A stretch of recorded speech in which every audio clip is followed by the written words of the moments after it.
about sustainability in college, and I realized the impact that humans, the things that we build and make, have on the environment, on the world. I realized that everyone should be doing something in order to help this issue, and I just wanted to find my lane of how I could do that, and I think this is the perfect job.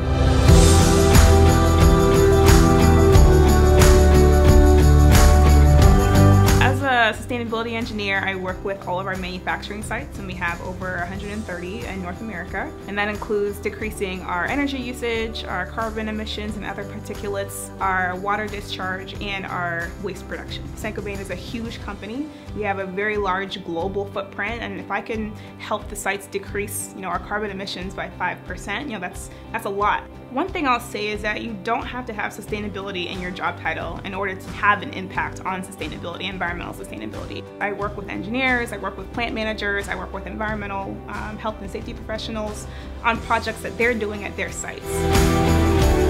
I want to be the one doing those projects too. So that's why I decided to make a move. I'll now be one of those sustainability champions, be one of those engineers at a site that's really doing the work. And in that way, I think I'll be able to see a larger impact, because right now I can see everything on a national level, but in that way I'll be able to do a project and see the bottom line and see the impact in front of my face instead of in front of a computer.